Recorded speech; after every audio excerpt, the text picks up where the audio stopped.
Hi, my name is Charlene, and welcome to my channel. If this is your first time here, be sure to click like, share, and be sure to leave a comment um, about your experience. So, I just want to share with you what has been dropped into my spirit while I was minding my own business, as the Lord likes to speak to me from time to time.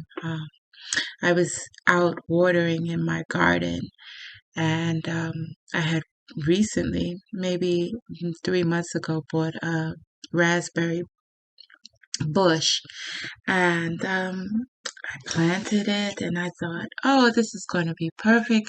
At some point, I can have some raspberries. This was my hope. And after the 3 months of me watering this raspberry bush, I realized just out of the blue how it just came to me. God just spoke to me and said, "Stop watering that dead situation." And I said, "Oh God, let me ponder on this a little bit more."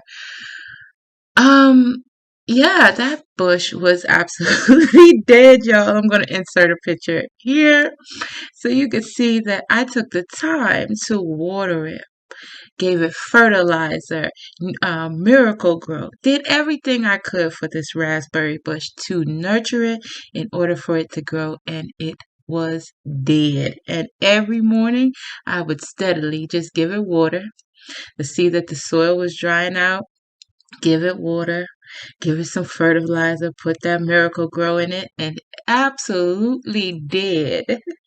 And it just came to me in the morning when I was watering that. God was like, "Stop watering that." And I had to look at it real closely, like, it's not, it's not growing. Yeah, you're right. And what I drew from that is how sometimes in our lives, how we can unknowingly be watering dead situations, and sometimes consciously be watering dead situations.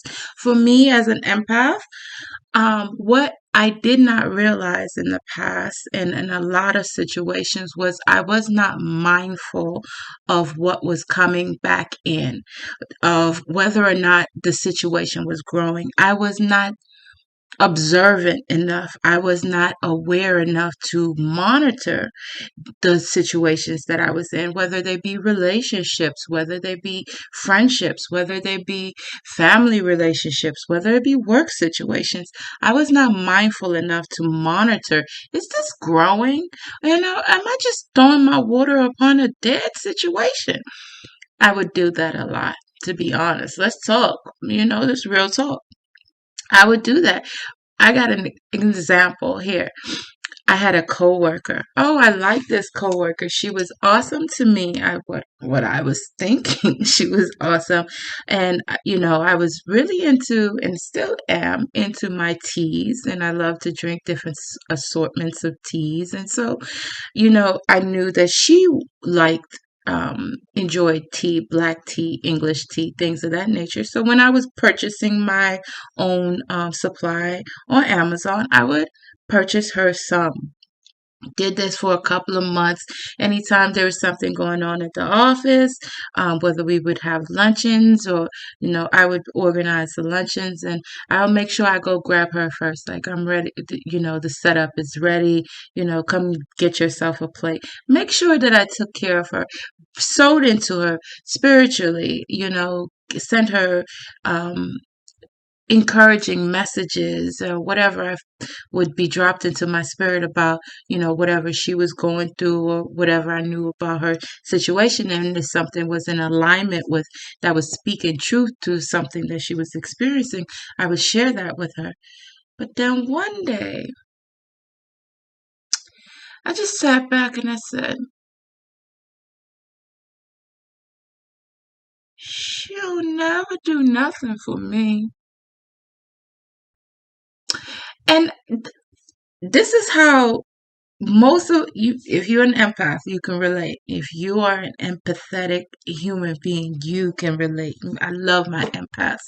Shout out to my tribe. I love empaths, the light of this world. If you're an empath, I'm pretty sure you can relate to this situation. I really had to look at it. And when it dawned on me, my birthday, where she gave me nothing on my birthday, and I said, hmm, you know what? She has never given me anything, so why would I expect any differently for my birthday? Watering dead situations, pouring into vessels that cannot even grow anything. There is not going to be any fruit there. There's not going to be any leaves there. It is just dried up, plucked up. Get a trash bag, throw that whole situation away. And I mean, and I've done it. I've done it, but I think one of the biggest takeaway from going through those experiences is that I need to be more mindful of what is coming in and the reciprocity of situations. Not that I give to receive, but I'm mindful of um, is there something being shared? Is it coming in? Is this healthy? Is it growing? Is it nourishing? Is it sustainable? To monitor those situations. And when you're not monitoring those situations and you're not mindful, especially my empaths, there's a lot of people that can that can fly under the radar unbeknownst to you. A lot of narcissists that can fly in, a lot of energy vampires that can fly in, a lot of takers and the toxic people that can fly in. If you're not monitoring what are they actually doing, and what are they bearing fruit? Is there any life in them? Is it reciprocal? What's going on? So that's what really, God has been working with me on. And, you know, um, as I try to be more diligent about this channel and try to be more mindful of sharing with his people, because I do have a blocked throat chakra. It is very hard for me to speak my truth. It's extremely hard. It comes from childhood trauma. So it's a little bit harder for me to just hit play on this record button, even when God says, speak on this. Um, and I'm trying to be more disciplined. So be in prayer for me as I try to ramp up and share um, what is given to me, what is divinely given to me to share. I don't want to regurgitate anything else somebody else has said. If this will be strictly about what God is telling me to say. So that's what I will speak on, and I'll try to do better about doing it regularly. And I thank you for stopping by. Please leave a comment below on how this resonated with you, if this resonates with you. Um, what you want to hear more about. Is there anything you want me to speak on? Just, let me know in the comments. And thank you for your time. Thank you for your energy. And let's build together. All right. Talk to you soon.